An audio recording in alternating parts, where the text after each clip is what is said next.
Assalamualaikum warahmatullahi wabarakatuh. Perkenalkan, nama saya Olivia Stefani Putri dengan NIM B1A121211 dari Prodi Ilmu Hukum Fakultas Hukum kelas F.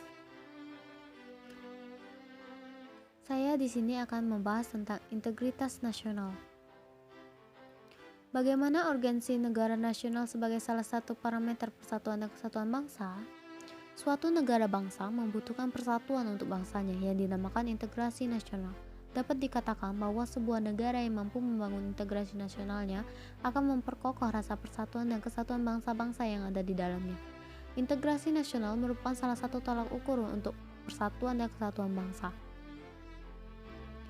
Menelusuri konsep dan urgensi integrasi nasional, yaitu makna integrasi nasional menurut pakar Safruddin Bahar pada tahun 1996 adalah upaya menyatukan seluruh unsur suatu bangsa dengan pemerintah dan wilayahnya. Kemudian menurut Riza Noer Arfani pada tahun 2001, membentukkan suatu identitas nasional dan penyatuan berbagai kelompok sosial dan budaya ke dalam suatu kesatuan wilayah. Kemudian menurut Juliati Suroyo pada tahun 2002 adalah bersatunya suatu bangsa yang menempati wilayah tertentu dalam sebuah negara yang berdaulat.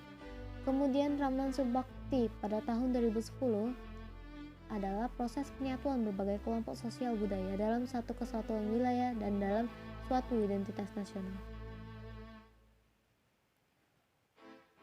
Integrasi pun dibagi menjadi beberapa jenis, yaitu 1. Integrasi politik, di mana dalam tataran integrasi politik terdapat dimensi vertikal dan horizontal. 2. Integrasi ekonomi, di mana berarti terjadinya saling ketergantungan antar daerah dalam upaya memenuhi kebutuhan hidup rakyat. 3. Integrasi sosial budaya, di mana merupakan proses penyesuaian unsur-unsur yang berbeda dalam masyarakat sehingga menjadi satu kesatuan. Integrasi sosial budaya juga berarti kesediaan bersatu bagi kelompok-kelompok sosial budaya di masyarakat, misal suku, agama, dan ras. Pentingnya integrasi nasional adalah integrasi diperlukan guna menciptakan kesetiaan baru terhadap identitas-identitas baru yang diciptakan. Misalnya bahasa nasional, simbol negara, semboyan nasional, ideologi nasional, dan sebagainya. Kebalikan dari integrasi adalah disintegrasi. Jika integrasi berarti penyatuan keterpaduan antara elemen atau unsur-unsur yang ada di dalamnya, maka disintegrasi dapat diartikan ketidakpaduan, keterpecahan di antara unsur-unsur yang ada. Disintegrasi memiliki banyak ragam, misalkan pertentangan fisik, perkelahian, tawuran, kerusuhan, revolusi, bahkan perang. Jika belum paham, cobalah Anda mengemukakan pertanyaan-pertanyaan yang nantinya menuntut jawaban lebih lanjut. Seperti contoh, apakah integrasi bisa berarti pembauran atau penyatuan? Menggali sumber historis sosiologis politik tentang integrasi nasional. Perkembangan sejarah integrasi di Indonesia menurut Suroyo pada tahun 2002, ternyata sejarah menjelaskan bangsa kita sudah mengalami pembangunan integrasi sebelum bernegara Indonesia yang merdeka. Menurutnya, ada 3 model integrasi dalam sejarah perkembangan integrasi di Indonesia, yakni 1. Model integrasi Imperium Majapahit, 2. Model integrasi kolonial, dan 3. Model integrasi nasional Indonesia. Pengembangan integrasi di Indonesia. Seperti kelima pendekatan yang selanjutnya kita sebut sebagai faktor yang menentukan tingkat integrasi suatu negara adalah 1. Adanya ancaman dari luar, 2. Gaya politik kepemimpinan, 3. Kekuatan lembaga-lembaga politik, 4. Ideologi nasional, dan 5. Kesempatan pembangunan ekonomi. Sunyoto Usman pada tahun 1998 menyatakan bahwa suatu kelompok masyarakat dapat terintegrasi apabila 1. Masyarakat dapat menemukan dan menyepakati nilai-nilai fundamental yang dapat dijadikan rujukan bersama. 2. Masyarakat terhimpun dalam unit sosial sekaligus. 3. Masyarakat berada di atas memiliki sifat saling ketergantungan di antara unit-unit sosial yang terhimpun di dalamnya dalam memenuhi kebutuhan ekonomi.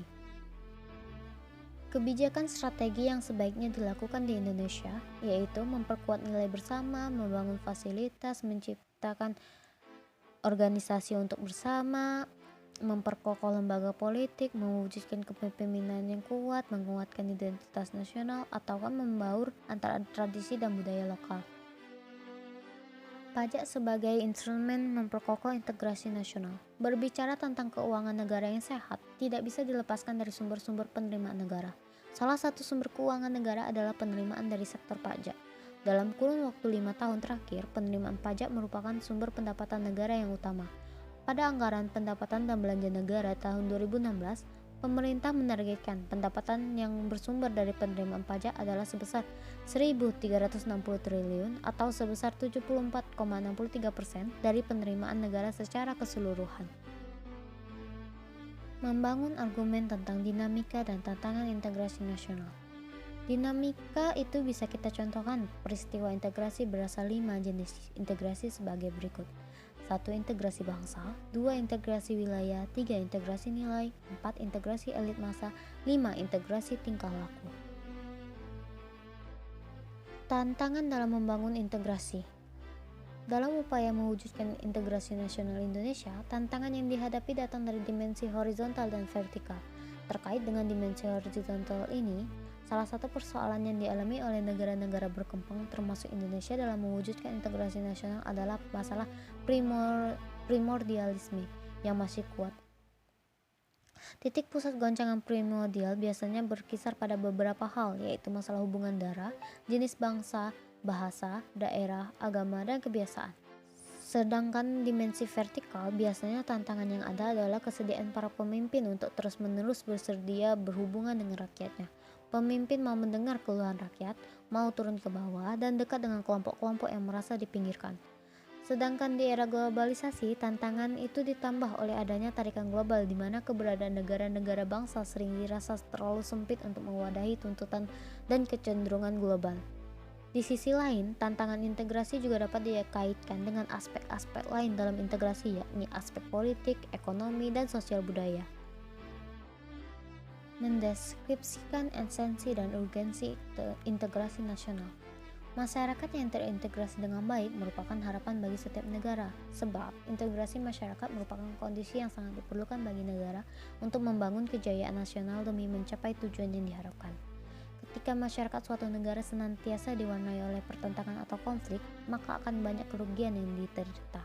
Baik kerugian berupa fisik material seperti kerusakan sarana dan prasarana yang sangat dibutuhkan oleh masyarakat, maupun kerugian mental spiritual seperti perasaan khawatir, cemas, ketakutan, bahkan juga tekanan mental yang berkepanjangan. Dan juga perbedaan-perbedaan yang ada di dalam masyarakat seperti perbedaan suku, perbedaan agama, perbedaan budaya, dan perbedaan kepentingan menyimpan potensi konflik, terlebih apabila perbedaan-perbedaan itu tidak dikelola dan disikapi dengan cara dan sikap yang tepat.